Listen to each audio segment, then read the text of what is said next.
All right, all right, all right. Welcome back, welcome back. So, in this week, what we're going to be talking about is power.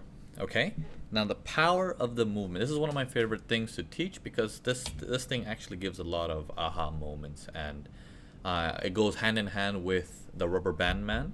You guys might have seen a little bit of preview on one of the webinars I do publicly, but we're going to go more into detail here, right? Because we're in the course. So, um, now, what is power and why is that important, right? We already know, we have the wind behind our back, saying that that's the ultimate power. So for in this particular case, let's say we're looking at pound yen on the 4-hour chart on the left, yeah? And we can clearly see the power is for the sellers, and all we need is, we need a pullback from the buyers so that we can sell, right?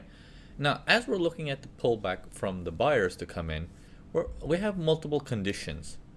Okay, I want you to always picture this mentally when you see a pullback coming in.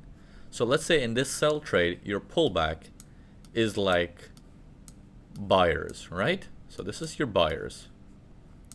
And then when your big boy comes back in, which is the V formation, right? That's the V formation is basically your big boy stepping back in, which is the sellers.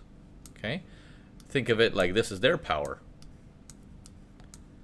When you have a situation where you still have power, even though your V formation came in, but your buyer never left the building, those are the most dangerous ones. You have to be careful of those.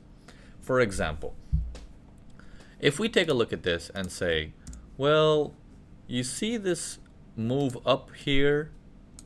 He went up, oh look, he's struggling. He went up in a few pushes, and after he went up in a few pushes, he came down, he gapped all the way down right here, making a V formation.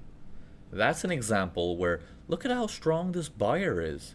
Look at how strong this seller is. You put these two together, you still have equilibrium. Now that's dangerous because you don't know what's going to happen next. I don't know either. You see, when we have equal power like that, the only thing that we do know is because we're not in the big boy's office, right? We don't know what information that they have access to. All we do know is the pullback is still strong. Okay? So although it might look like they're struggling and it's dying out because after that he's done a full rest, and we can even argue that, oh well, but then that could be a probe and that's no higher high. Yes, but the strength it went up in is quite scary. Not to mention all the activations from here is also quite strong. So look at the way it comes down afterwards. Chop, chop, chop, chop, chop. Barely makes it down here and reactivates. Reactivates, goes up strong, slows down. Goes up again, barely makes a higher high, and then it comes down. Now when you look at this one here, it's like, oh, well, that's like a lopsided V formation. Good. But then the buyer here is not as strong as it used to be. And the seller here, it's starting to come in. But as he comes in, he bounces off the strong buyers again, and yet they reattempt.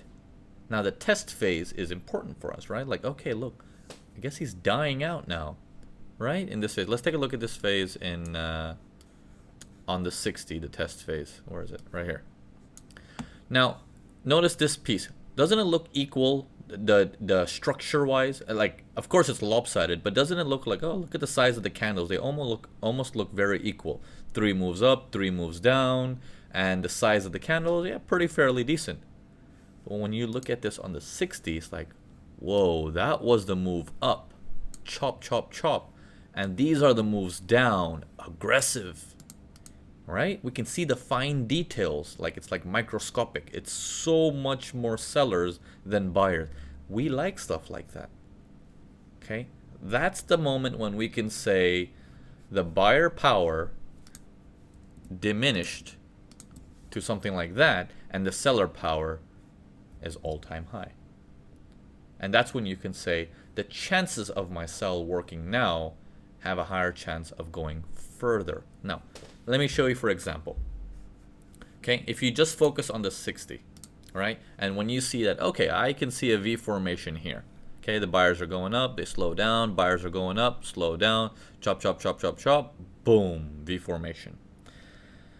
Now, the V formation is fighting a nasty up move. nasty, choppy, grindy up move, right? Which means buyers are slowing down. That V formation that comes in aggressively, followed by a successful test that's slow, tells you that when you hit the sell, you have a chance of going far. However, if you have your move grindy upwards and you have your V formation grindy downwards, look how long it takes before the drop happens. He's also chop, chop, chop, chop, chop, and they're like, well, equilibrium battle almost. Okay? They're just battling it out and finding, well, let's see what happens in this area where one buyer was aggressive. So they're fighting, fighting, fighting, fighting, fighting, clear. Okay, now let's go. Okay, and we'll get more into that when we do landmines and stuff like that. But for now, we're going to do several more examples of this, and then we're going to go into it. I'm going to take you in the next video, and we're going to talk about this section right here.